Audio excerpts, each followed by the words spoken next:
as presenter. And you have right.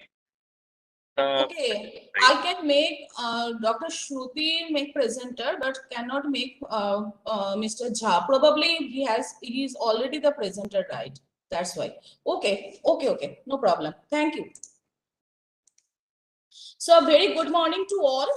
Now we are starting our event. So a very good morning to our dignified speakers, staff, faculties of IIM Sirmaur, and our participants across India. We are happy to see the participants as well. So today is Earth Day. And IIM Sirmaur is a centrally funded institution of national importance set up by the government of India in 2015. IIM Sirmaur, which is based in Sirmaur district in its temporary campus, Himachal Pradesh, is one of the newer institute in the prestigious IIM family. Our institute currently based on its temporary campus, but our permanent campus work is going on and probably will shift up. We may shift after 1.5 years. Now, the institute has registered for Unnat Bharat Abhiyan in 2019 and actively working for it. As part of UBA, our institute in consultation with the local administration, district Sirmaur has adopted 5 neighboring villages, Punja, Jamniwala, Ajauli, Danda, and Dobri. The institute aspires for the seamless integration of management education with local and global aspiration in an enabling environment. So this center also the establishing the Center for Sustainability and Environmental Management at IIM Sirmaur has been our former director, Professor Nilu Rometra's vision and crucial step to fulfill the objective of community engagement as well as working for social and environmental causes. So today we are celebrating the Earth Day through this through organizing this national seminar, Restore Our Earth, and it will. It has the speakers from academic background as well as from industry background. So from 11 to 4 it will run. Now the Earth Day is an international event celebrated around the world to place support for environmental protection. The year 2022 marks the 52 anniversary of annual celebration. This year's theme for Earth Day is Invest in Our Planet. Smart companies are discovering that it is no longer a choice between going green and going long-term profits. Sustainability is the path to prosperity. Now, thing is, if business sustainability is there, then it can go for long run because finally natural resource is limited and also the business is running through taking the resource. It is people and that is human resource and also the environmental resource for natural resource as natural resource. Then only the business can make the profit. So both things, society and environment, important to consider so that they can make the profit here. So that is the 3 P's that planet, people and profit. So well balance is required and we are here to discuss about this balance, how we can do it because too much population, too much impact of that population on environmental resource consumption, degradation, mindless consumption and degradation is also there. There is no SDG 12, that is responsible consumption and production. In 2022 budget also we have seen that our finance minister said that to reduce the climate change effect, we need to go for mindful consumption rather than the mindless consumption and destruction of resource. And similarly, COP26, which was where our Prime Minister Modi ji said that we will go for net zero emission, net zero carbon emission by 2070, and it is completely depends how we can reduce our carbon emission, and also we switch to renewable energy, so that finally the fuel burning and the carbon emission we can reduce. So all these things we need to consider for us. Similarly, for the business sustainability in your business, in your in the company, in the industry, where what the sustainability role is there. Also there is benefit of business sustainability is there, because it is for long term. Then also it attracts more customers, and naturally it is another type of marketing or differentiating your business through sustainability or eco-labelings, different types. So we'll discuss this in more details. Our major themes today is business sustainability and green practices. The online seminar will help, I hope, will help convene experts from different disciplines to raise awareness among participants regarding action on climate change, renewable energy, natural resource management, environmental protection, etc. A healthy planet is not an option anymore, it is necessity now. So today our speakers are Mr. Roshan Ranjan Jha from Tata Steel. Second speaker is Dr. Shruti Sharma Rana from TERI Institute. Now, third speaker is Mr. Arun Sharma, another wash consultant. In second half, we have speakers Professor Dr. Devashish Mandal from ICA Dehradun, and Professor Ashish Agarwal from IIM Lucknow. So these all are the speakers. I am very much thankful that speakers have accepted my invitation to speak on these issues on business sustainability and for this awareness program. So now I am not without wasting more time. I am introducing our first speaker, Mr. Roshan Ranjan Jha, for his speech. So Mr. Roshan Ranjan Jha has for 12 years of rich experience in environment and sustainability domain. He is currently associated with Tata Steel at its Kalinganagar Integrated Steel Plant. In the past, Mr. Ranjan was working with JSW Steel. He is alumnus of IIT Dhanbad. So I am thankful to Mr. Jha for accepting my invitation to speak on this issue. Over to you, sir. Thank you, madam. Am I audible and visible?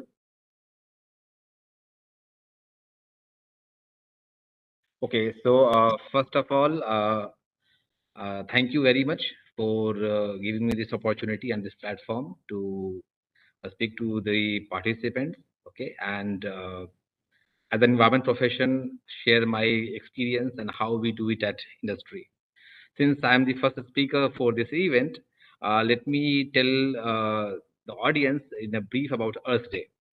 So it started as an annual event on April 22, 2022, 1972, for 1970, as a US specific, that is United States specific event to promote environmental protection and environmental teaching through various seminar or various modes.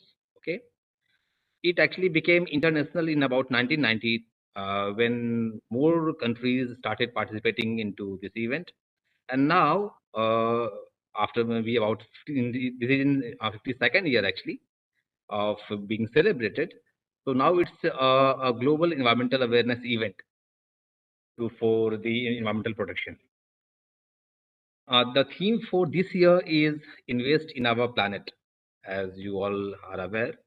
And this features 5 major campaign programs. Okay. So I'll tell those 5 events, actually the 5 programs that is the focus. And then we will go into deep what Tata Steel as a company does for all these. Okay. So the first primary program was the Great Global Cleanup. Okay. Second is sustainable fashion. Third is climate and environmental literacy. Next is Canopy Project, food and environment, and last is Global Earth Challenge. Before I go into what Tata Steel does, you all are aware that Earth Overshoot Day, it is coming at the start of the year. Each year, actually, you see the dates are coming back towards the uh, initial start of the year. Like for example, uh, on 29th July, we had the Earth Overshoot Day in 2021. That means whatever resources Earth has, okay, for humanity or for all other living beings, the consumption, we consumed all those which was required to be consumed, required to be used in a year, did all that consumption in 212 days. So out of 365 days, whatever ration we had, whatever resources we had that had to be consumed, we consumed it in 212 days. If we consider for Switzerland, just for to give you an example, Switzerland did it on 133rd day. So 133 days out of 365 days, they have consumed all what was rationed for them. Now what will do? What they will now do consumption from their future ration. Okay. So whatever they have to do in future, they are consuming. Means what we are doing? We are consuming the resources of our future generation. Okay. And there is a that is a very difficult scenario. Okay. If we continue like this. So let's go and talk about what Tata Steel as a company does to help the planet, okay, to conserve the planet. So if we go in detail, Tata Steel has an environmental policy, well elaborated environmental policy, okay, and we have accorded prime importance to conservation of environment. We have also adopted best-in-class practices to keep the environment hazard-free, okay. The company is also leveraging clean and green technology in its production processes over the value chain, okay, to provide a clean, green, and safe environment for society at large, right? Uh, so how we do it, okay? How we do it? First, we have set an stringent target for us in terms of energy intensity, in terms of greenhouse gas emissions, in terms of water conservation, in terms of the teachings that we do into the society. Means we promote the environmental knowledge in the society. And I'll go into deep into all these. Okay. So first, how we do in terms of carbon emissions. You are well aware that since the IPCC report has started to come, and the last IPCC report, it has been mentioned that we have to peak our greenhouse gas emissions in next 3 years. And then in the next 10 years, we have to half, we have to half, we have to do the half the emissions has to be cut, whatever we will have of the peak. Okay. If we do not do that, what will happen? We will not survive. We won't survive. There will no industry, there will no human being, because the earth will be in such a condition which is irreversible. Okay. So it should be our focus, and it will be our focus, and it is the focus of all the industry, all the governmental organizations, or all the governments to bring down the CO2 level. Okay. So at Tata Steel level, how we do it? I'll give a brief of that. At Kalinganagar Steel Plant, where I'm employed, it is a 3 million ton steel plant. And overall, if you see our Tata Steel, we are about 19 million ton steel plant in India. And we have plans to grow also. And at the same time, we have to think that no, it should not be only the tons of steel which is produced per ton of the tons of CO2 which is emitted per ton of crude steel which has to be cut. No, it has to be cut in terms of the actual value, absolute value.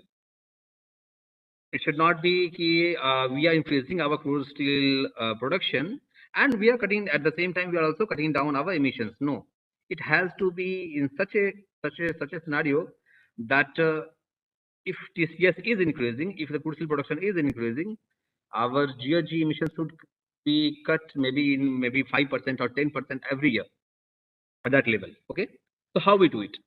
We have many technologies actually. Okay, for example, we have waste heat recovery, okay, by top recovery turbine.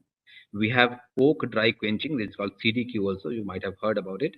We also have byproduct generated, byproduct gas used power generation. So we do not use thermal coke for power generation, okay. We use our byproduct gas, which is a waste gas, if you see in terms of steel plant. So we use that to generate power, okay, so that we cut down on the thermal power requirements. We also have large volume blast furnaces, which helps in efficiency. Okay. Then we also do scrap charge in our steel making. So if you see about scrap charge, scrap is generally considered as something which has made its end of life. If we have the vehicles, okay, and those are not in use now, so that is discarded product, okay. And if we use the scrap from that and then we produce the steel, just do the recycling, then we are not emitting the carbon, okay. We are not burning the coke, we are not using the resources, iron ore, limestone, and so many. So we are not using those actually, okay. And this way we are cutting down our emissions. We also have plans to use coal bed methane, natural gases, and in future when the technology matures a bit, then we will use hydrogen in our processes, so that we do not burn carbon, we do not burn coke, we do not burn coal for the production of steel.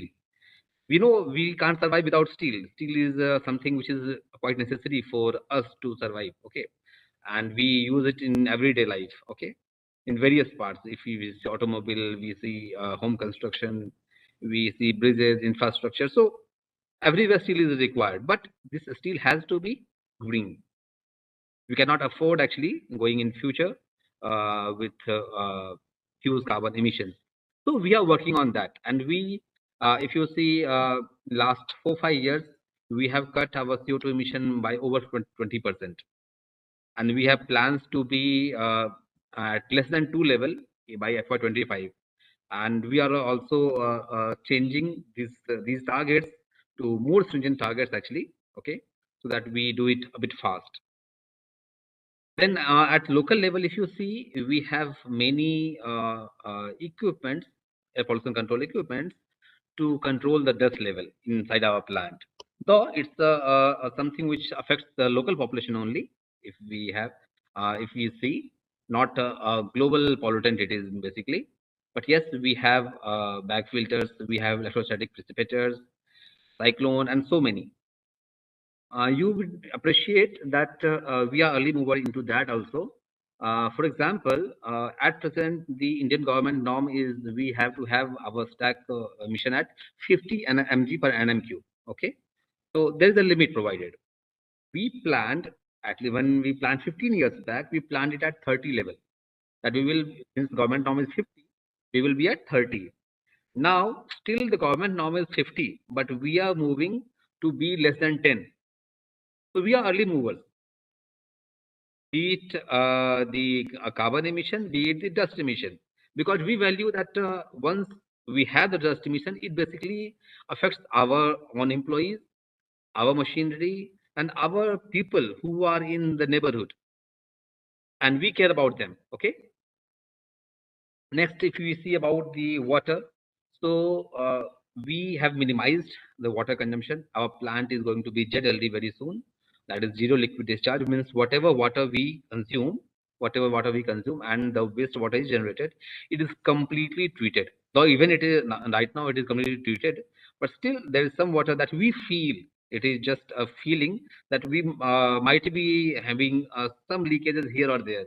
So we are working that no case, there will be no leakage at all. Okay, inside the plant, and whatever water we consume and the waste water is generated, it is completely treated and again reused into the plant processes or the plantation based upon the quality of water that we have. Okay. Now coming to the next, whenever we operate any plant, okay, we have the solid waste generation. Basically, this is a byproduct generation, you can say, or because we have a main product, and then whatever waste material is there, which comes with the main product, normally we call it as byproduct material or waste material. If it is not of use for any plant, then it is called waste material. If it is for use of any plant or anywhere, then we call it byproduct. So what we are doing is we are converting all to the byproduct category. Okay, means we are utilizing all the waste that gets generated during our processes.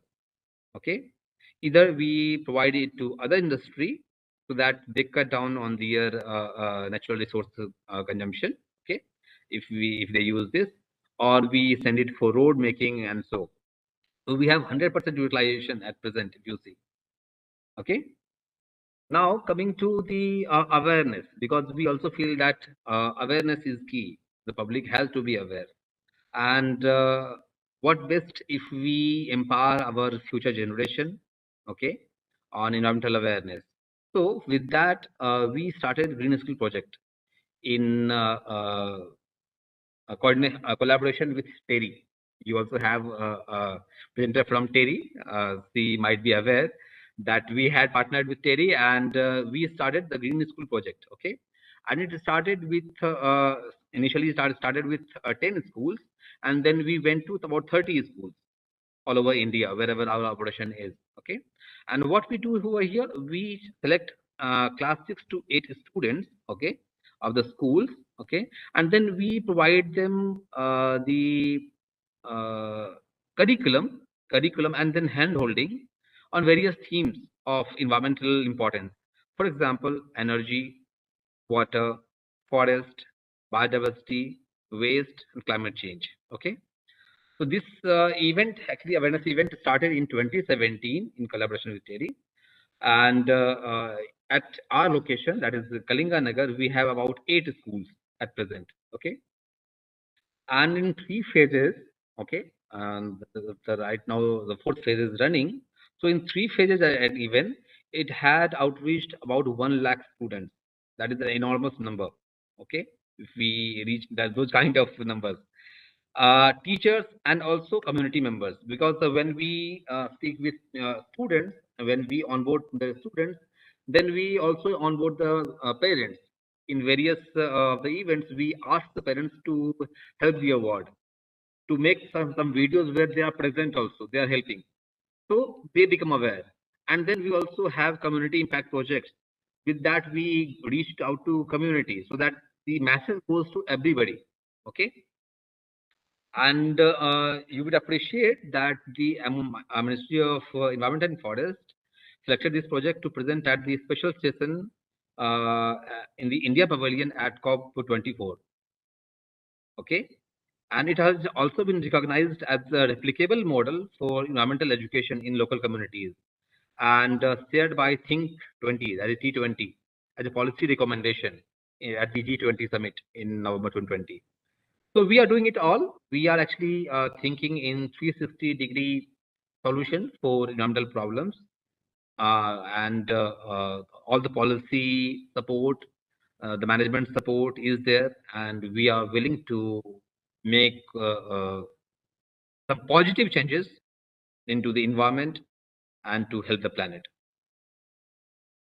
So if you have a few questions or some questions, then I can go on, because I have just given a brief, and if you like, then I can go in detail of what I have just said.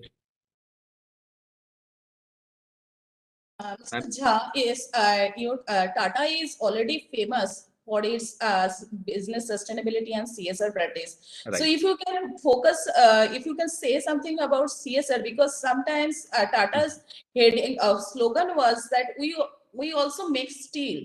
Right. Means their CSR practice is too much focused that they do not only spend 2% of as per the CSR Act. They actually, they, as per Ratan Tata lecture, it is actually more than 4 or 8% spending for CSR. So if you can if you can say about something about, because Tata Infosys is really doing good in India for, in CSR. Also Tata have donated too much in COVID fund, COVID fund. So if you can focus on that little bit. Yes, ma'am. So I'll give you 3-4 examples on that. Okay. The first one, what I've just spoken about, the green school. So green school project is not even considered as part of the social spending, actually CSR spending. But what we did, we reached about 1 lakh people. Okay, the students, the parents, the community members, 3 years. And it is just continuing. We are adding more and more schools into our fold, and we are just increasing it. And this is not part of even CSR. We do it because we feel obliged to empower our generation, our public, and our future generation on the non subject. Because if you are not even aware, you can't do anything. Okay, it starts at an individual level, and then only it goes beyond. Okay, the pressure starts from there. So our future generation should be aware. So we do it, and this is not even part of CSR. I will. The next example I'll give is, we have one a department, if you say, that is called Tata Steel Adventure Society. Okay, TSAF. So for TSAF is headed by Ms. Bachendri Pal.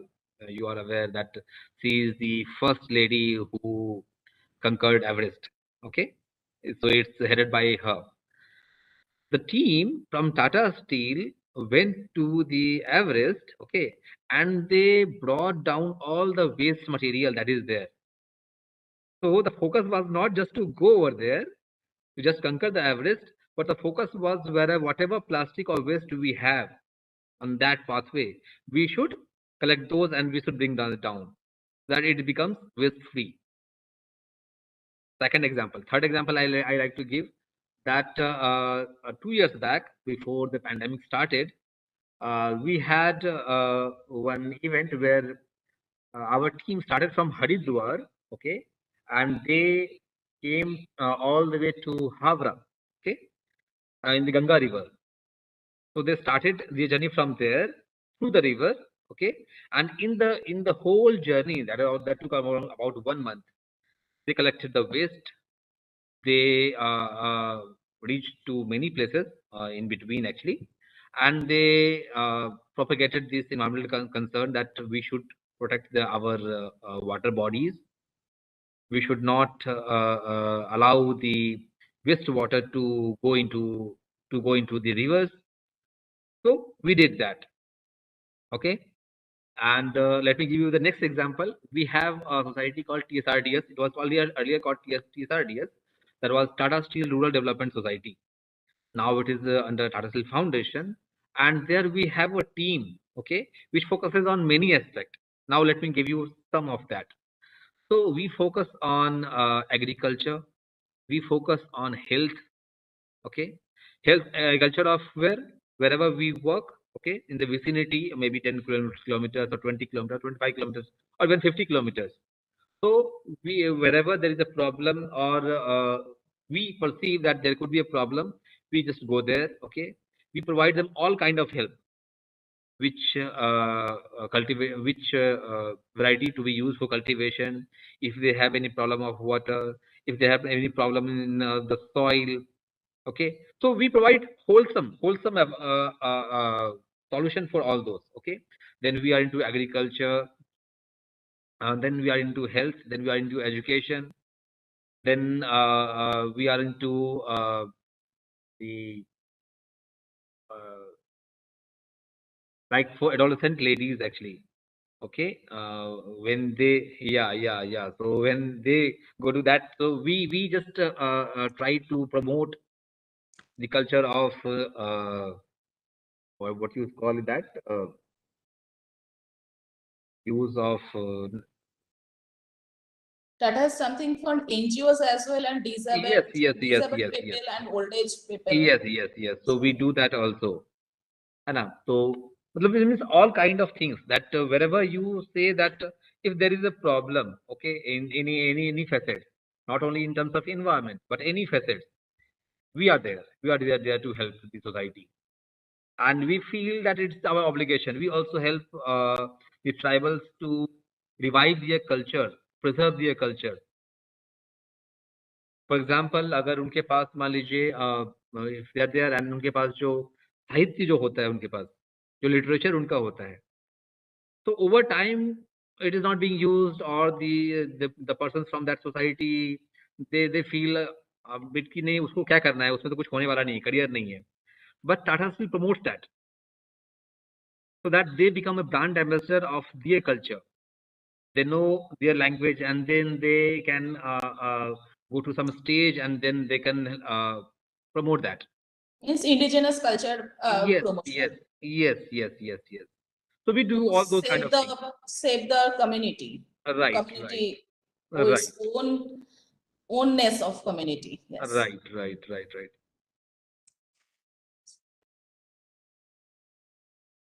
Any more question, ma'am? So thank you, Mr. Jha, for your speech. Thank you. Yes, Tata is really doing good in different aspects. It's not only for environment and so it is both environment and social, and of course all business to sustain for a long to attract more stakeholders. It's maybe your employee, maybe your customers for long run. They need to obviously invest more towards people and planet, means environment and society. Otherwise people will not be interested in that company, and also customer will not spend will not buy or will not going to choose that product. But Tata is such a brand now that it may started from only from the motor, but now it is MNC. So we Tata has salt, Tata some masala, and it is that's the brand image Tata made in people mind that yes, Tata is a good brand. People know it. Tata serve the people, serve the society, serve for environmental causes, and then the different small things that Tata salt, Tata Sampan masala is also going well. Maybe it is started from Mutter or Tata Steel, but now it is everywhere. Tata is everywhere. And similarly, they are focusing on different social aspects and environmental aspects. So as per CSR Act, every company should spend at least 2% of their profit to CSR fund for CSR or environmental protection. But is Tata generally spend more. And also Mr. Ratan Tata is such a human being. Um, he believes more in social work. Also, he is so humble person, and take care of every employees, for health, employee relations. And finally, it's not only the environment, it is of course the social relation as well, because if your employee is happy, then they will stay for a long. Attrition rate will be reduced, and naturally the customers will be also attracted. So finally, the society and planet both are integrated part of this sustainability. And society and planet, if both are happy, means people and planet both are getting served well, then we can, means the business can go for long-term profit. That's the sustainability angle, that profit and planet and people are balanced and happy, well, means they are serving well, then the profit is making. This should be the, it should be the actual balance between all the business. So yes, without wasting more time, I am thanking you, Mr. Jha, Thank you, ma'am. for sharing your experience about Tata Works. So I request once to open all the whoever speakers are available. I can see Dr. Rana, Arun Sharma, and Dr. Mandal is available. Also, Mr. Jha is available. So if we can just, you can open your video and we can take one small picture. Then I'll go for the next speaker's introduction and her speech. Yes, if you please, Mr. Arun Sharma, Dr. Mandal. Yes, sir. Thank you.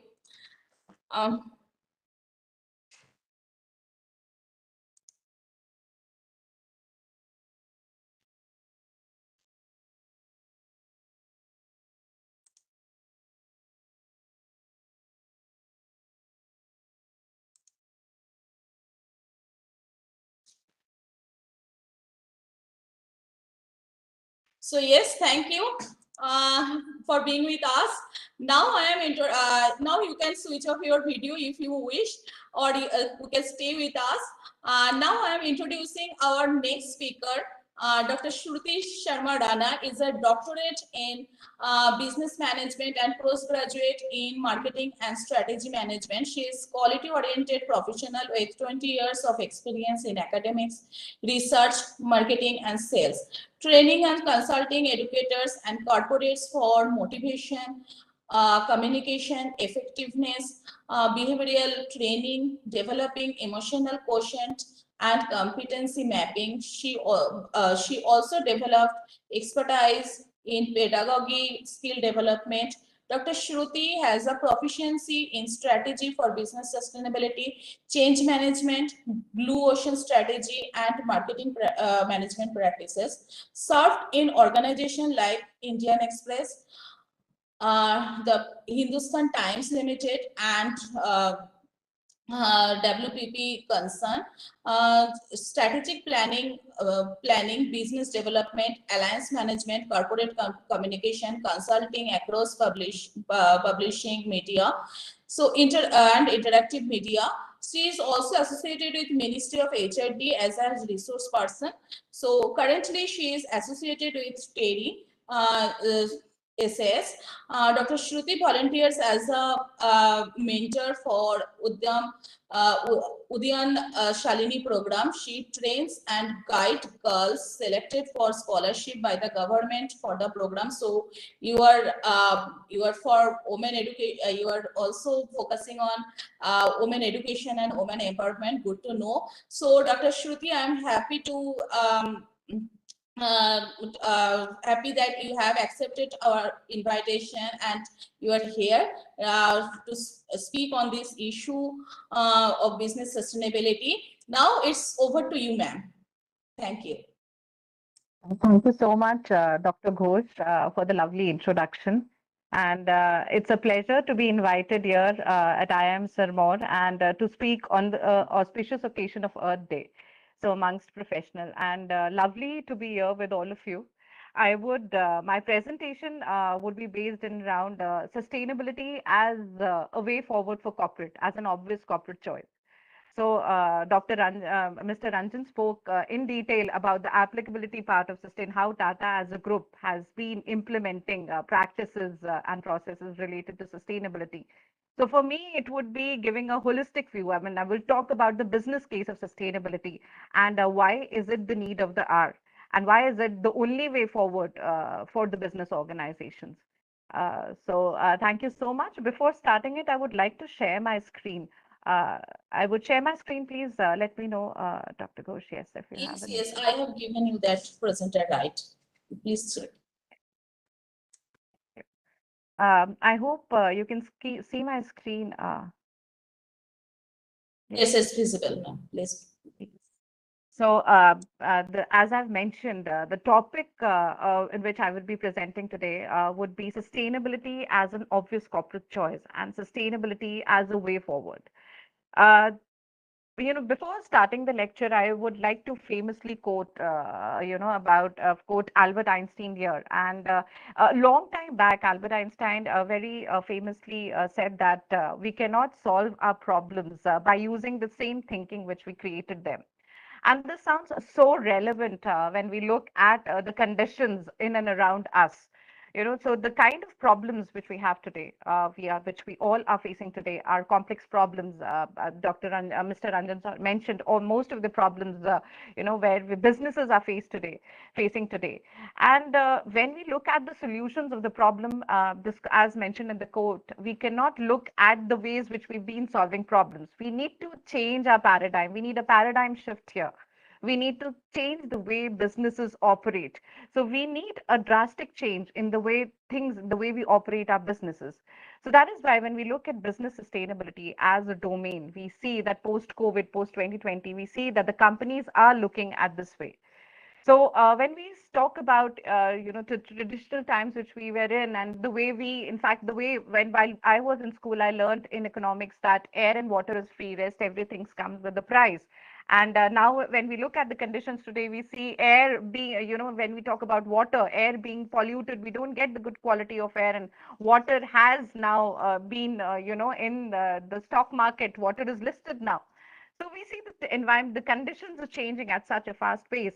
There are numerous factors, which we need us to look, as the sustainability, towards the sustainability.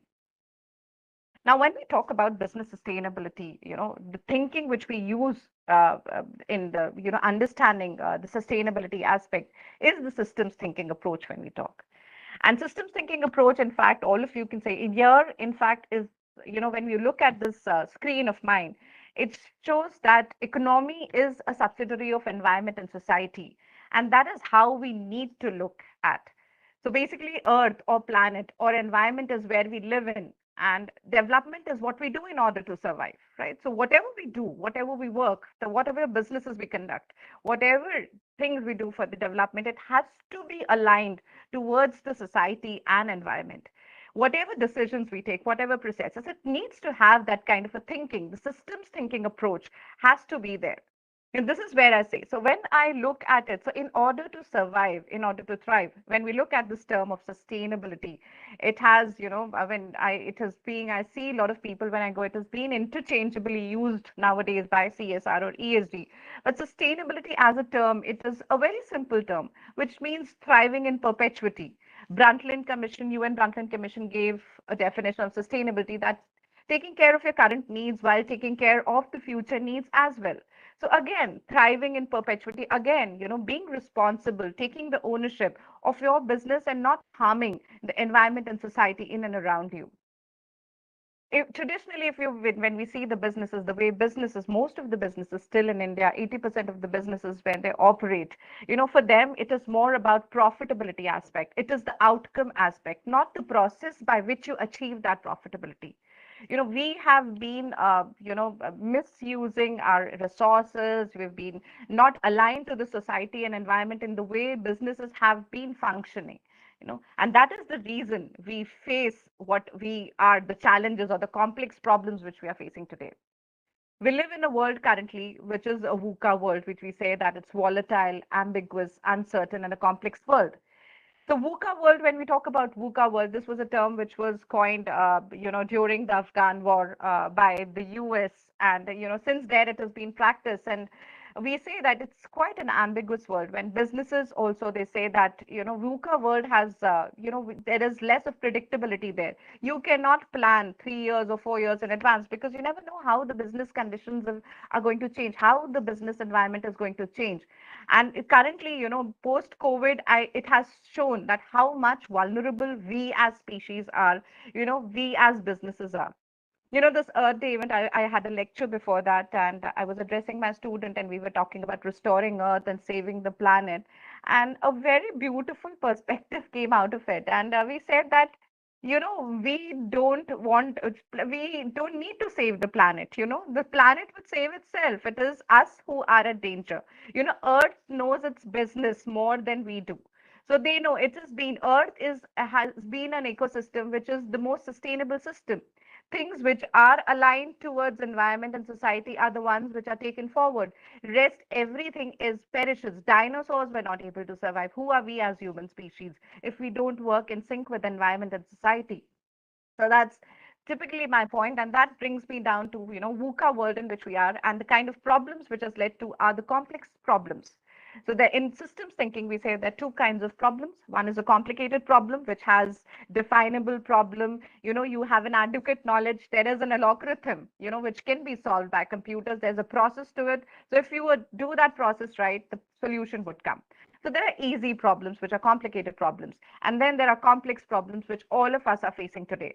And complex problems, there's no defined solution for a complex problem. We talk about net zero, we talk about achieving net zero, but we don't have a strategy we don't have a path to attain net zero. We just have a goal. And we don't have, how will we achieve zero? It is a complex problem. And when we talk about complex problem, that is where systems thinking approach helps. When you look at it holistically, where the outcome is more than the sum of the parts. The whole is more than the sum of the parts. There's a lot of interdynamics required here to solve the complex problems. It requires constant adaptation, constant improvisation, constant experimentation. We need to look at our businesses as a system as a whole, the way environment, the ecosystem is there.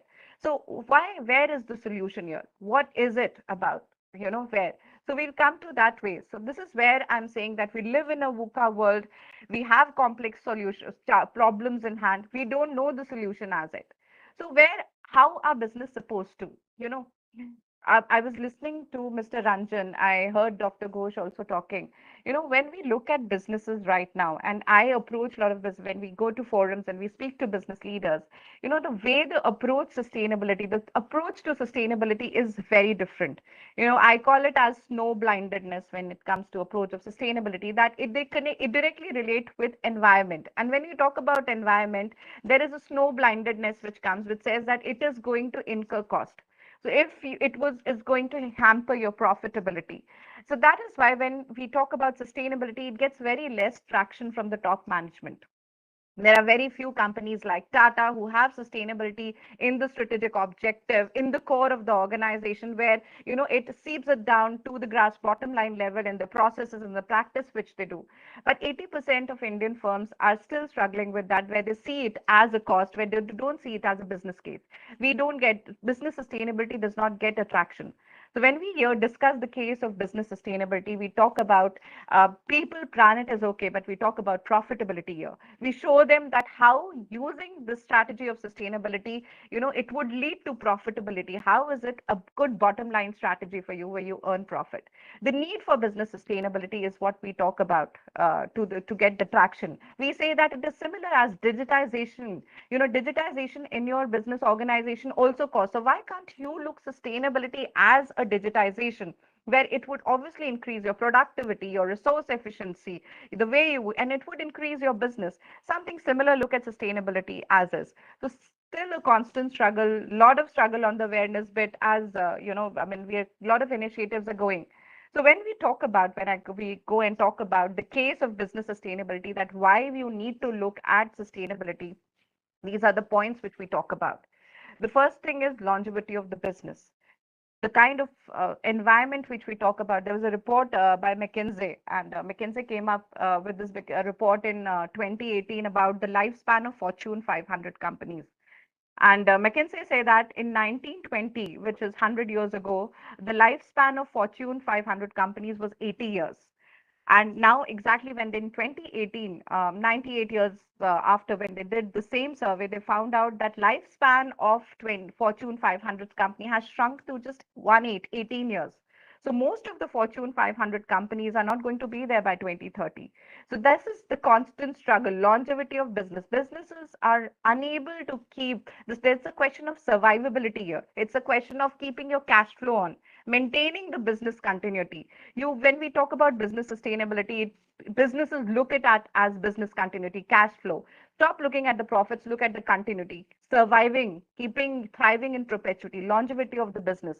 So where, your survival is at stake and the only option for you is to look this way. That's the first case. Second is volatile prices of raw material, volatile energy prices. We know that where the world population is going. By 2014, 9 billion people at planet with the resources are shrinking by each passing day. Demand and supply deficit. We know that, how during the during the Ukraine war, we've seen the crude oil prices, the oil prices shooting up. When we look at the energy prices, raw material prices, inflation index going higher day by day. So it just talks about the business case here. A business who has to, when we look at the raw materials which they procure, the businesses which is set on certain kind of predictability and when there's volatility there, it becomes very difficult for them to sustain. There's increase in environmental regulation. IPCC report has come. Government is tightening its noose around every businesses. Every business has to comply. So they either have to comply or they would become redundant and they would have to go out. The door is shown to them. BRSR is April 2020 is where we see BRSR, which is a very comprehensive report where they have got quantifiable indicators there rather than the BRR, which was very misleading and there were a lot of loopholes in there. So government is here talking seriously about sustainability, about regulations. There is pressure from stakeholders. So if you're talking about government, your stakeholders are asking you to look that way. There is a kind of demand for transparency, which is more than ever. Social media has created that. So we're talking about technologies, emerging technologies. Mr. Ranjan mentioned technologies being, so technologies are an enabler towards it. So transparency is being created, blockchain enabling, creating transparency there.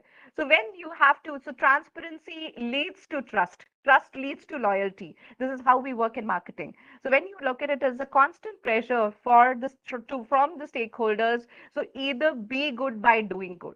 So this is where now they want that the processes which you use, the vendors which you're associated with, you want to know the carbon footprint, you want to know what is the environmental damage of the product, what is the carbon footprint of the bar of chocolate which I've bought, or the clothes I wear, or the food which I eat, what it is. So stakeholders are becoming more mindful, they are getting more aware, and they are questioning the companies.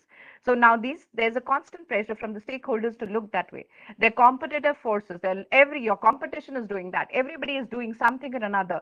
A lot of competitive forces and transparencies issues have come, as I've already mentioned, during the social challenges. So these businesses basically are facing this is the crisis which the businesses are facing, and that becomes a case for going towards business sustainability. And when to follow, there's a lack of time here, so I'll just try to give, incorporate. Now, when we look at this way, for first step for the businesses, you being aware and looking that way. When we tell them about the business case to look that way, and the compliance only, when you start complying, there are certain low hanging fruits such as resource efficiency, such as production efficiency, such as waste management. One or two processes you tweak and you see that your bottom line, your profits start coming in, your bottom lines, you start saving costs. One small, there's so many things when we technology enabled or practice enabled, where you circular economy, you see a lot of examples. And so when we follow circular economy technologically also, a lot of things, just managing waste solves, 3M company, it solves billions of dollars just managing waste. DuPont did that, Walmart did that initially. So you have a bottom line, your bottom line grows, it's profitable. Top line strategy to reach new customer base. When you're a company which is trustworthy and is complying and is doing good, when your brand equity goes up, your stakeholder value is created. Talent strategy to keep and develop employees and customers. So it acts as, there are organizations where there was a study by Harvard which spoke about purpose-driven organizations. Purpose, goal being very important, aligning people, connecting people to work towards a common goal and objective. And yes, sustainability strategy does that. When you're thoughtful about the people who work for you, when you take care of your stakeholders, you take care of the environment, responsible towards the environment, towards the local community in which you operate to, it definitely becomes a good business case. Employees feel they're contributing. Employee feels they're creating an impact and they are part of a larger group. So the warm glow effect from the customers, from the employees, from the stakeholders, they realize that, yes, this is the good company we are investing in. We see ESG investing growing, leaps and bounds. That's the only investing, that's the only thing which is growing now.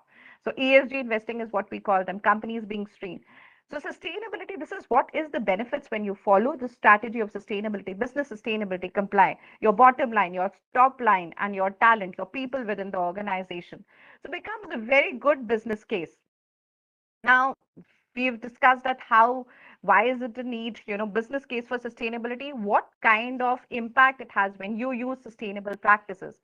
Now, I mentioned it in my earlier thing. Yes, it is very good. It is very fruitful to practice, but what to practice? What all things to do?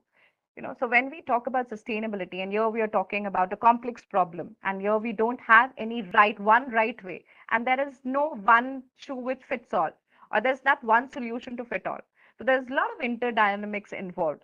So what kind of strategies, what kind of things we need to do as a whole in order to follow sustainability, business sustainability, or to incorporate sustainability in the core? There is, before getting into this slide, there's a very beautiful quote by Anand Mahindra. And he said that, if you want to make sustainability the way to do business, you have to make sustainability the way of life. So it has to seep in within you. It has to go into every processes, the way you act, the way you behave. That's the way you get sustainability imbibed in the DNA of your organization. It is not, why are we not looking at sustainability now? Because it's just peripheral. We look at it as a CSR, as a contribution of 2%, 10%, 15%. That is what is, we have quantified it. But when we integrate it to the core, where everything, it comes from our vision and mission, it goes to the objective. Our strategies are formulated according, keeping that thing in mind, is there where we actually start. It gets into our DNA, and that's where we actually started making a difference.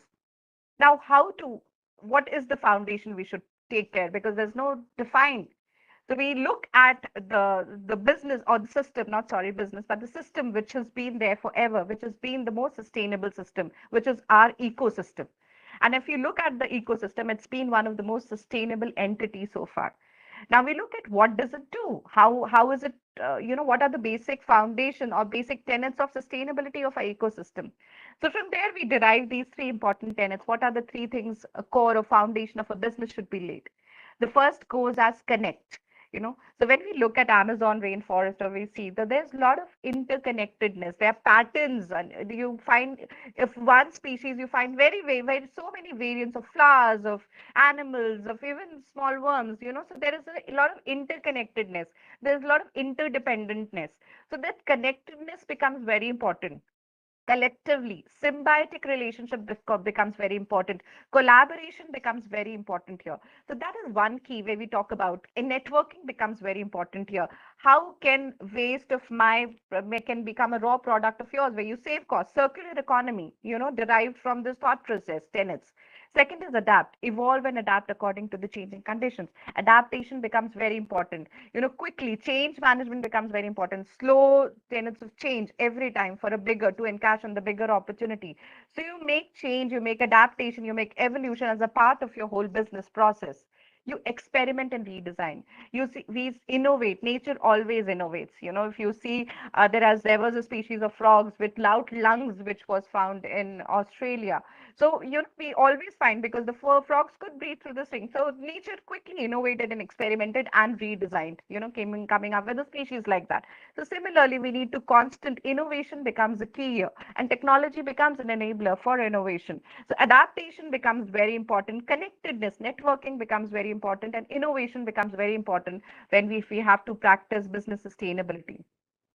So when we look at a business sustainable organization, this is how it should be structured. There has to be a purpose, or your vision becomes very important, where in that purpose, your sustainability has to be in the core of your organization. And with that purpose, we have these four things which would connect it, that purpose, which is your networking, collaboration, your innovation, your technology, your adaptation, your evolution. So all of this are basically the 10 foundation of a sustainable organization. How does companies benefit sustainability organization? How are sustainable organizations different from the technical organization? It makes them more competitive and resilient to shocks. We look at organizations like, even Indian organizations, we all know Tata is doing wonderfully well. Mahindra and Mahindra is doing wonderfully well. If we look at organizations outside, just a case of Toyota as a company we all are aware of. And Toyota is one company which has been practicing sustainability when sustainability was not even in fashion. So Toyota is completely the Toyota production system, if we talk about. So the kind of principles, it is completely based on all of this. Toyota Motors during 2008, where Chrysler, Ford, and General Motors, they called them for bankruptcy. They went into the US government, and there were three crises which were looming, which was credit crisis, which was gas crisis, and there was recession also at that particular point of time, subprime crisis. Toyota was the only company which earned a profit of $14.9 billion in 2008. And that became a case study that when other automotive majors were filing for bankruptcy and went to see the concession, what happened? What was the Toyota way? And that is what Toyota way came in. Toyota production system, they've been there. General Motors looked at Toyota that what kind of practices are you following here? So more competitive companies who've been there, during COVID time, they have been resilient. They've bounced back easily. The companies who've been practicing sustainability, it makes them nimbler. It makes them quickly evolve in the fast changing world. Technology, everything is changing so fast in and around us. We, in fact, constantly we need to update and upgrade ourselves. Sustainable companies do that. It makes them unified in the purpose, connect with employees and customers who are who align with their goals and objective, who are believers. It creates believers around them. The trust happens, the transparency leads to trust leads to belief leads to loyalty. So it makes them unified in the purpose, and there are obviously more at ease with financial market and regulators, the ESG investing patterns, which we see that one of the companies which are more investor friendly, compliance with, enjoy a good relationship with the regulators. So that's the case of business sustainability for organizations to practice, which I would say the tools of implementation. How do you implement that? These are the three ways which we implement that. Complete transparency is required. So whenever we look at sustainable company, when you look at Toyota's production system, they wrote 300 books about it. Anything which you practice, when you look at Kaizen method, or when we talk about another G, Six Sigma approach, whatever process they do, they share about it, they talk about it, let the people know about it, whatever process they have, if this benefited them, they talk about it. They engage people, they engage their employers, they keep them, connected with the common belief, and they collaborate. Collaboration is the key here. So anybody cannot survive in silos. You need to have a symbiotic relationship. You need interdependence. You need more of industrial symbiosis. As eco parks are we talking about when we look at the technical part of it, how does work? So these are the tools and implementations. And in the last time, I would say that end my lecture by saying adaptation and growth are the two buzzwords for business sustainability. And with that, I would say that when we look at organizations, when we look at the environment around there for the business organizations, in order to strive, in order to survive, in order to thrive, in order to grow, this is the only way forward. So either you follow the sustainable way, or you would be redundant soon in future. So that would be all from my side. Thank you so much, all of you, for very patient listening. Thank you so much, Dr. Ghosh. And for questions, I'm open for questions now. Thanks, Dr. Rana. It is wonderful to hear you. Yes, so business sustainability is required for long term. Otherwise, yes, like dinosaurs will be vanished from Earth. And of course, it is a good point to mention that Fortune companies lifespan reduced to 18 years only due to natural resource reduction, then all these environmental issues, and then of course competitiveness in market, because one company just introduced one new product currently maybe in blue ocean strategy, but after 1 year it will be red ocean strategy, because many of company can copy the same and may produce much better or substitutes. Yes, so competitiveness required, and of course to keep the another good point you mentioned, that is transparency. I really believe to make one relation also, transparency, basic ethics require too much. If you are not at all transparent, uh, to your stakeholders or to your collaborators, it is really tough to maintain the bonding. Similarly, the transparency for CSR funding now, the company who has this much fund, CSR fund available or not. So the NGO can approach to them or different institute to collect for this fund.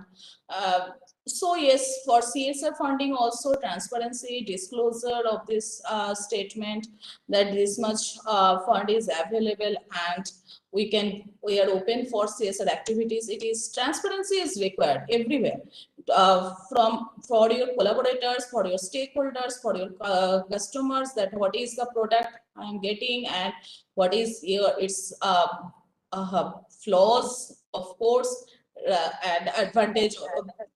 So yes, transparency is a big factor, and I love this point very much of yours. So thank you, Dr. Ranat, very much Thank you. for your lovely speech. And now I am introducing our next speaker, Mr. Sharma, for his speech. So Mr. Arun Sharma is working in WASH sector with a focus on water, wastewater and sanitation infrastructure for more than 13 years. He has worked in urban as well as rural segments. He has also worked for rural sanitation and facial sludge management at state level. He has worked in all the dimensions of water and wastewater sectors, that includes project conceptualization, feasibility, DPR preparation, designing, costing, financial analysis on ground execution and supervision. He has worked on policy making in the sector and is well versed with large technical assistance programs supported by bilateral funding and multilateral funding. Arun Sharma has done project appraisal while working in bilateral funded technical assistance programs for Department of Economic Affairs or Government of India. He is having a wide experience of large program management in WASH sector. So by qualification, he is one environmental engineer from government institute, BTech, and then he completed his MBA from FMS Delhi, and after that he is in MNCs. So yes, we are thankful to have you as speaker here, Mr. Sharma. Now over to you, sir. Thank you. Good afternoon, Dr. Ghosh and all eminent speakers and the participants. Can I request permission for sharing some slides?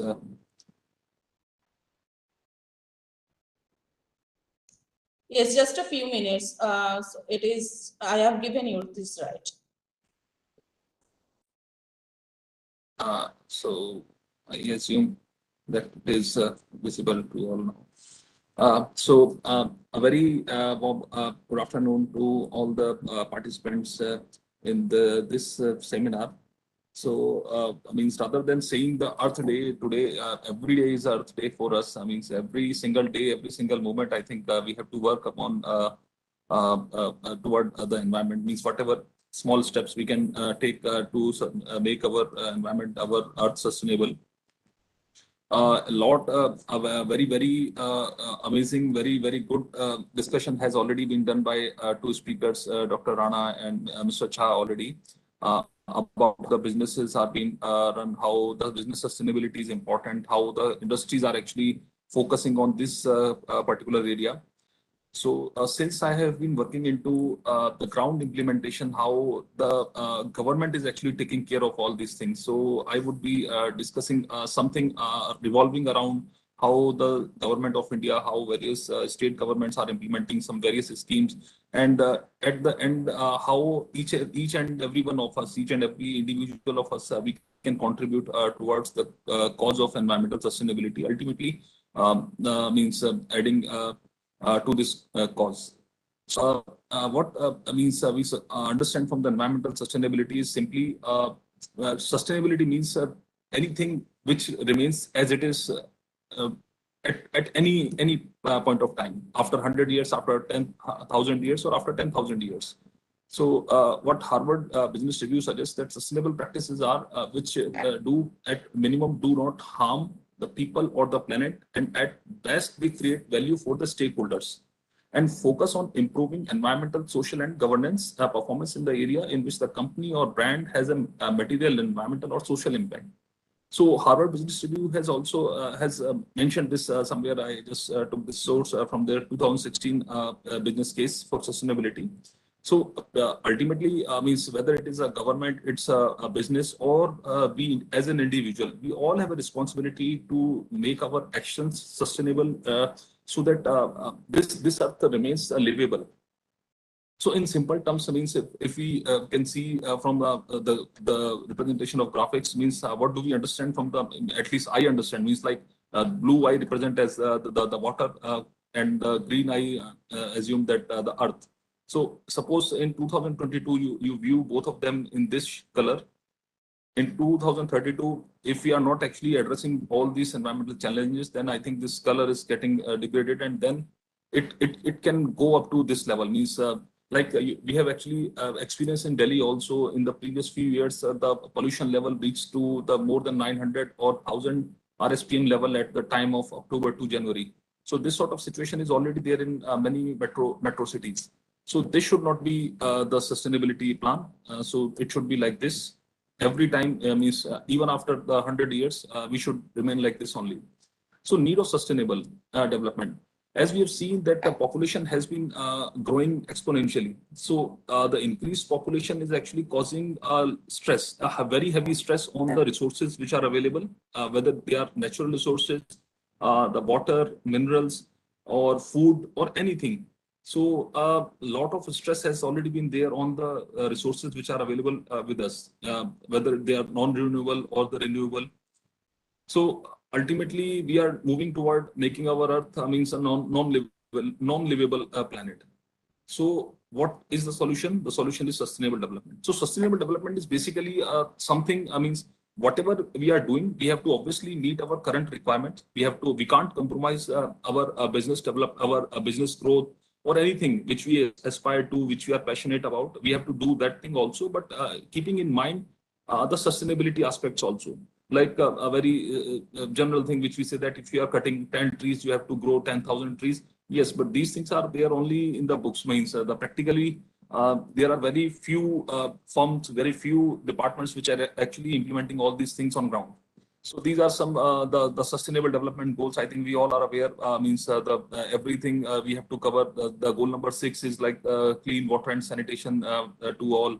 So these are some of the goals which have been identified by UN and our government at the central level, and all the state governments and UT governments are actually working towards obtaining all these 17 sustainable goals.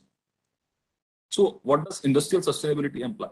So industrial sustainability is basically the practice of operating a business and associated industrial activities without impacting the environment negatively.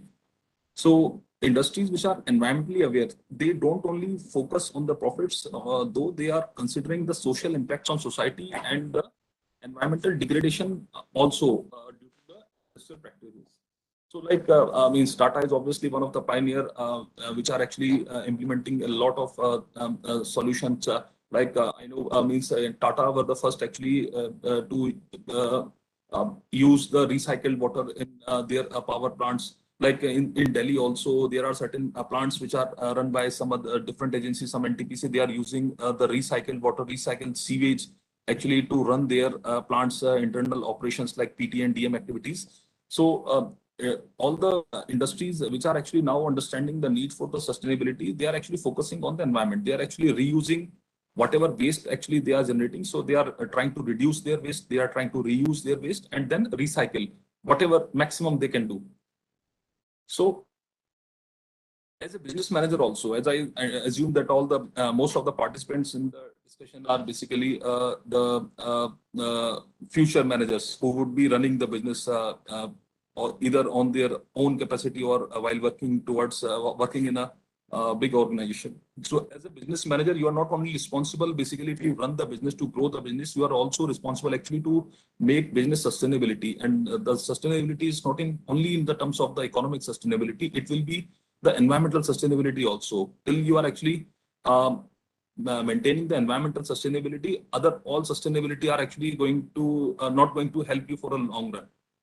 As I think you must have seen various cases, there are sanctions whenever environmental sanctions are there in place. So whether it's a very large organization, even employing more than 10,000 people across, they face shutdown situation. They face very huge penalty when there is a point of environmental compromise. So NGT is also actually being very strict nowadays. So yes, as a business manager, it's your responsibility to actually control all the problems, all the things which are actually environmental problems, which are actually targeting to hit your business. So you have to plan for these things also to ultimately make your business sustainable. So how a business manager can do it? There are some few examples. Means I could not actually put some very specific examples with the name, but yes, I have tried to actually identify some basic process changes which actually nowadays already been happening, like raw material sourcing, processing, packaging, and transportation. These are some things which are actually part of FMCG industry. So now the firms are actually, business managers are actually working to identify some sources, some materials which are environmentally friendly, and they are replacing the conventional raw materials with the ones which are having less carbon footprint. For the processing, if all the industries are innovating, like some industries actually where the water consumption, or all the most of the industries, most of the industries are process heavy, whether it's a steel industry, whether it's a power industry, or any other plastic or automobile industry, or the paint industry, any agriculture related industries, food, pharma, all these industries are very water intensive requiring industries. So there have been various innovation where the business managers are have been able to reduce the water consumption. Like they are able to reduce the power consumption also. Like previously in the water treatment plant and wastewater treatment plants, there used to be a conventional twin lobe blowers which were requiring suppose X amount of power to run the operations. Now some innovative solutions have reduced that power consumption by 90%. So now the new machines are actually requiring only 10% of the power which they're requiring in the earlier stage. So the innovations, everyday innovations are happening just to actually reduce the carbon footprint, just to reduce the power consumption, just to reduce the water consumption. In packaging also, like the plastic ban. This is one area actually the government, all the central government, the state government, even I am working in the Swachh Bharat mission. The prime focus is actually to reduce on the plastic ban. So banning plastic is everyone want to ban the plastic, but do we want to ban the plastic? Will we be able to survive without the plastic? That is a question. Even various various ULBs are coming across and they are asking, okay, we are now ready to actually reduce, put in place the plastic ban. But what is the alternative? What are the solutions? Means where to move? Ultimately, the cost is one prime factor, and the convenience is also another factor actually, so that they are still finding it very difficult to replace the conventional plastic to the other environmental friendly solutions. So this is one key area where we expect the new innovator, new entrepreneurs to basically work upon and try to find some solution which will actually implemented at the large scale. And the last one is for the transportation also, means how the transportation planning can be done so that unnecessary route planning can be done. It's part of some operation management. Means I think you must be having a subject in the operations also where you would be planning the route for the transportation also, so that you can minimize the effort, minimize the fuel consumption also. So now there are some this is actually how building success. This is one example.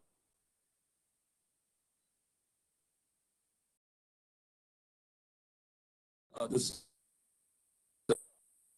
1500 megawatt Pragati power plant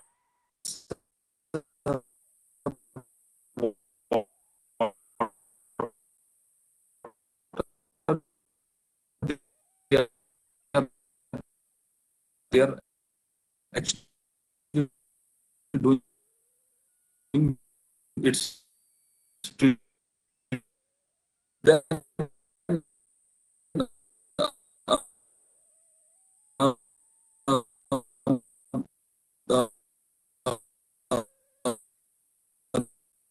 the real estate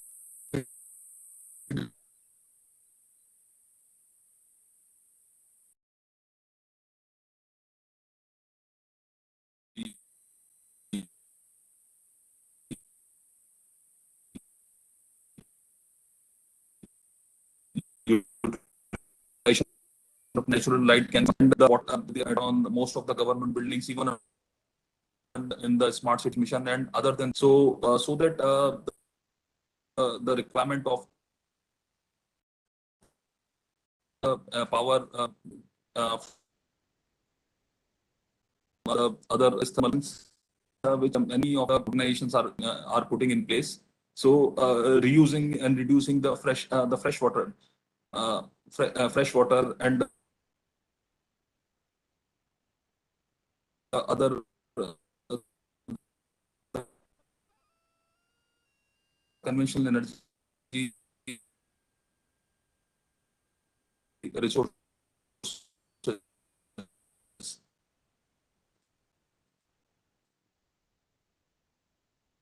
And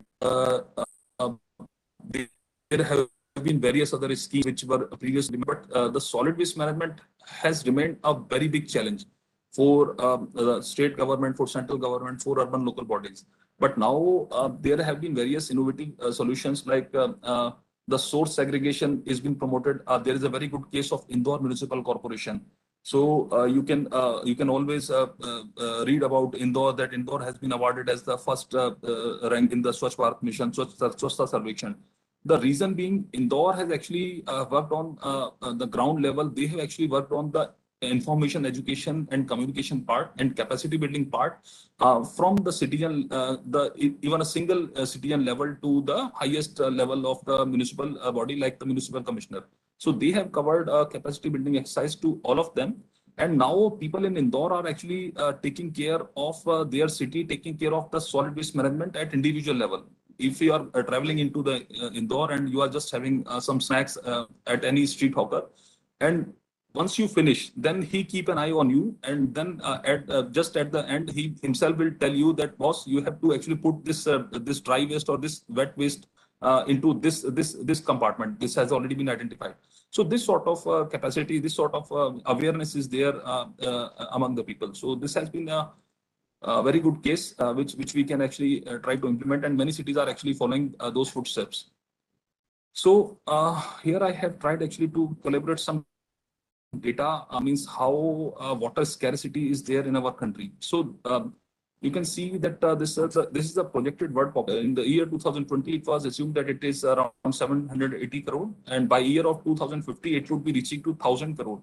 And by year of 2100, it is expected to be, more than double of the present population at around 1650 crore.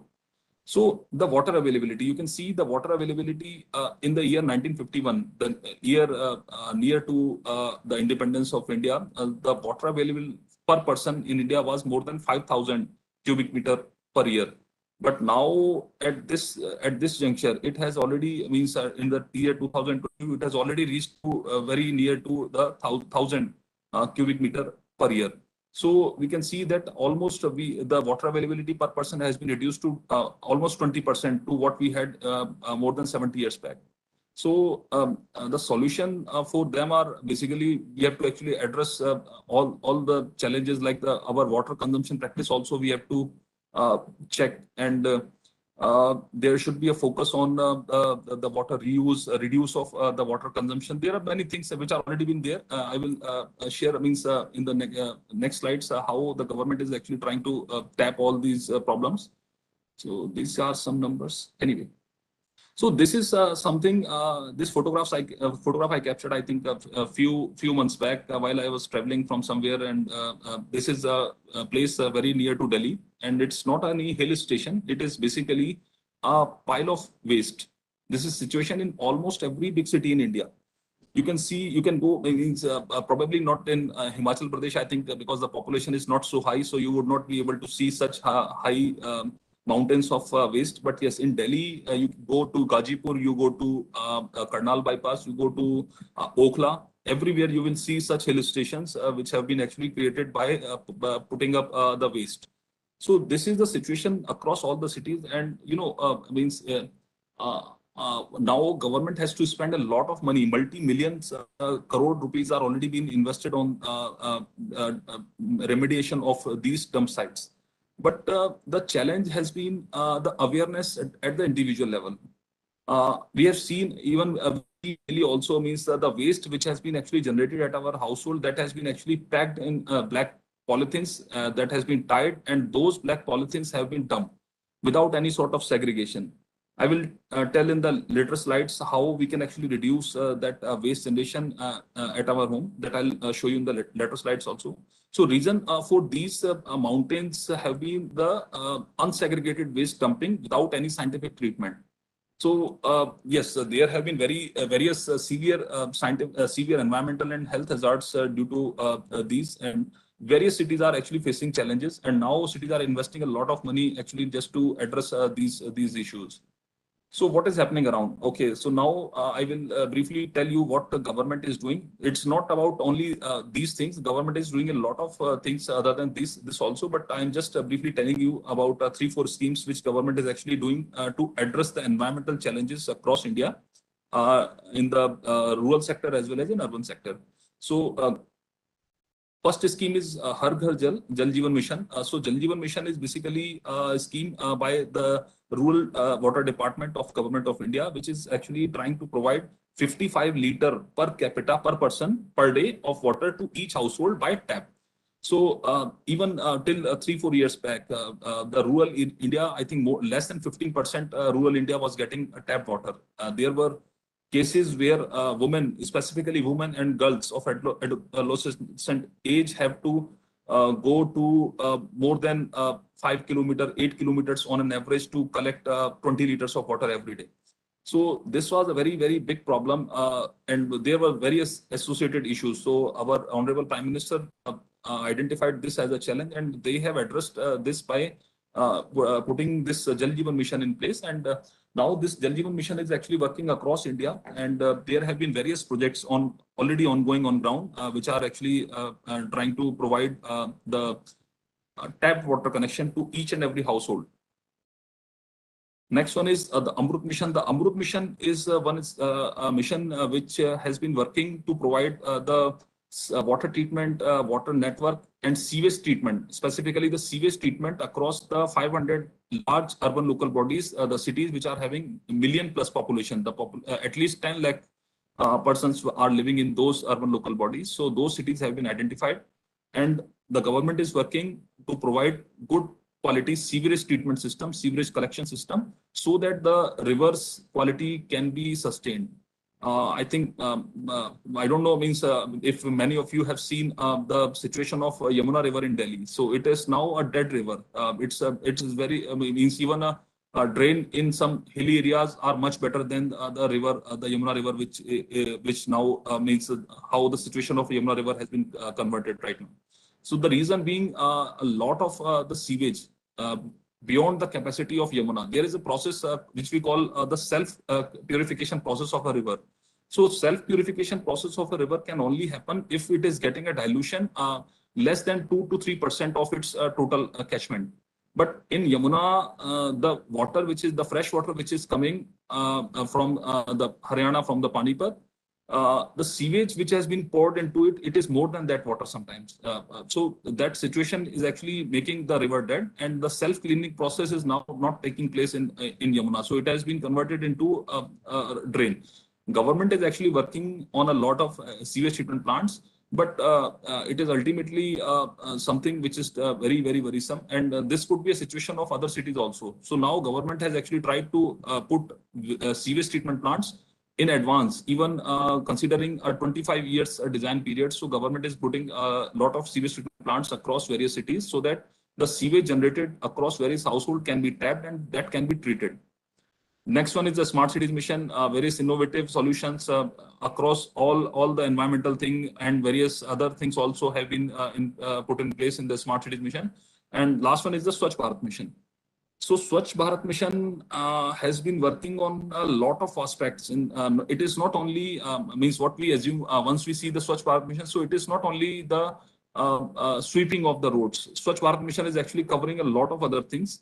So let me tell you briefly what Swachh Bharat mission is doing for our environment. So first one is the making our country open defecation free. The government has been providing financial support to individual level so that the individual household toilets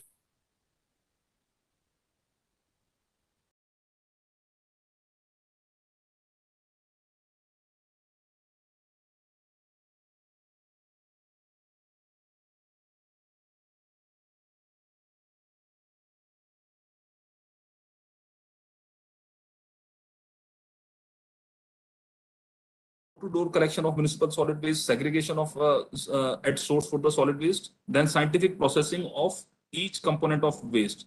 So this is something actually government is investing a lot, which I told that already the existing dump sites which are now under process, and they are the land reclamation is in process. Then dump site remediation and land reclamation, and then treatment of wastewater generated in the household. And the last one is the fecal sludge and septage management. This is also some very challenging aspect in the urban and rural area where people are not connected with the sewerage network, and they are actually using septic tanks at home.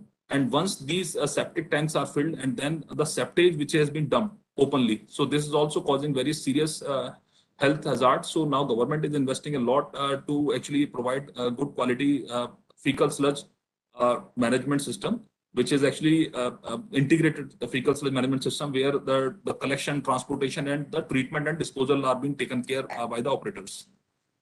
Now, before ending the session, actually, it is something actually which will start the saving of our Earth, saving our basically the planet and our environment will start from us only. Means whether we talk a lot, means how the global perspective is doing, how the industrial perspectives are there for the environment, but we need to think about how our perspective is there for the environment, how we can actually do contribution toward saving the environment.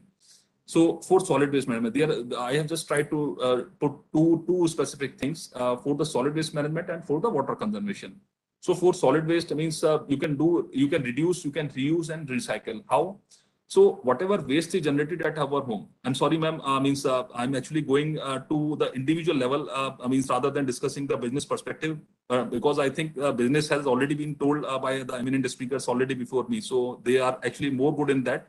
But let me tell means how the things at ground, how things at my end, at your level can be changed, so that actually we can make a good contribution. And in fact, I have seen, I have done this implementation at my home also. So I can actually tell means how the things are actually changing at my home also. So the whatever waste is generated at your home, it is into three categories. First one is the organic waste, which is coming out from the kitchens. Second one is the plastic waste, whether it is a wrapper of the kurkure or the chips or the biscuit packets, or any other plastic material or the polythene or the broken toys, whatever. And the third one is the inert, which can be the glass, sand, dust, or any other recyclable, non-recyclable and reusable material. So what we can do, we can actually try to compost the organic materials. Then whatever, I can understand that the value would not be much. Value could be 40 rupees, 50 rupees. That is irrelevant. But what is relevant? Relevant is the environmental saving which you have done by this side. And last one is you need to dispose only the third thing, which is the inert, which could be only the 10 to 15% of the total waste which has been generated at your home. Same is for the water also. For water conservation, means this is always told from the childhood that we have to actually close the tap while we are brushing the teeth and all these basic things which we can do. And then reuse of the water, like the RO system we are using at our home. And just imagine to create a 20 liter of filtered RO treated water, we waste around more than 25 to 30 liter of water. So we can capture that water, and we can use that water for the other purposes, like cleaning of vegetable, fruit cleaning, or gardening, or even for the floor cleaning also. And this is the thing actually which is worrying me every day. It's how in the dispose of waste in this way. So an average household of 5 family members produce around 3 kg of waste per day. So which is around 25% of this plastic wrapper material and other recyclable material, 40% of the kitchen, and 35% of the inner. So what we can do, we can actually use the 25%. This can be recycled. This can be actually used to compost, and this is the real waste which we have to dispose of. So we can reduce our waste by 1/3 just by doing the segregation and uh, using whatever waste. So this thing is to be avoided by every one of us. This is a small request also to all of you. Anyway, thanks for this opportunity to discuss all these things. I'm ready. I'm open for the questions.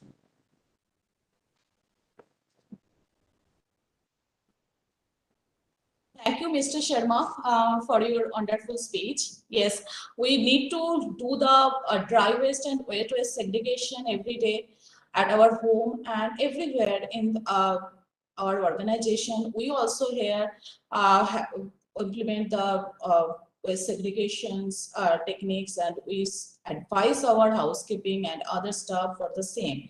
Because if dry waste finally can be go for recycle, and wet waste can go for organic compost or biogasification, or it is just composable. But problem is when the mixed waste is there, means waste is your vegetable peels are mixed with the plastic wrapper or paper.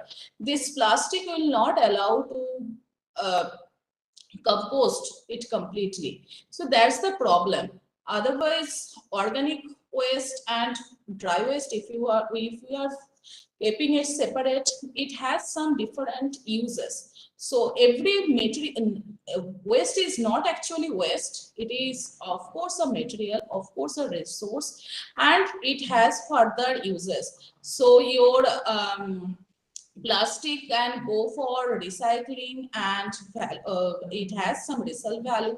Of course, maybe it your tin can, a Coca-Cola can, or different plastics.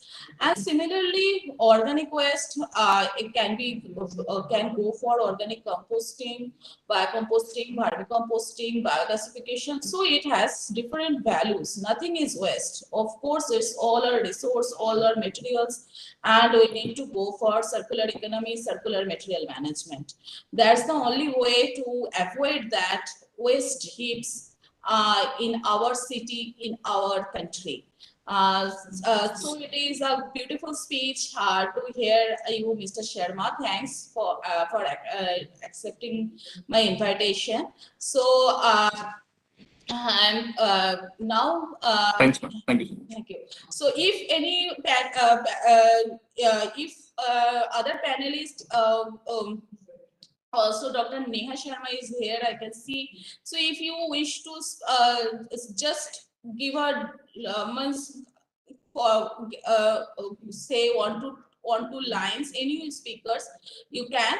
Otherwise, we can stop here and go for the second half session. So if anyone, please.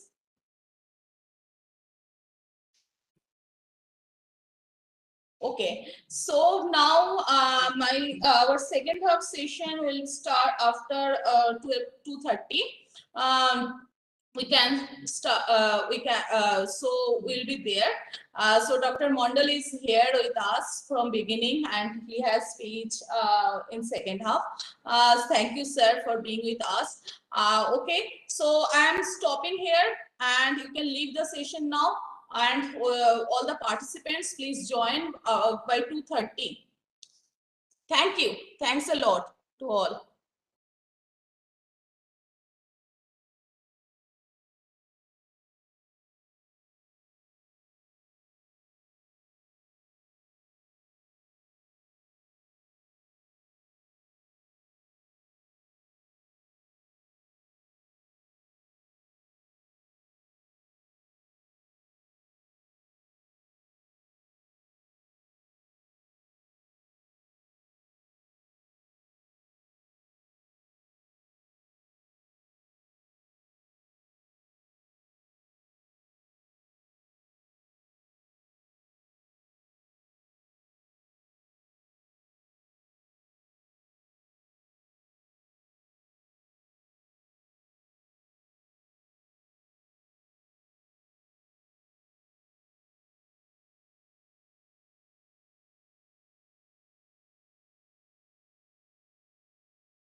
भी होगी।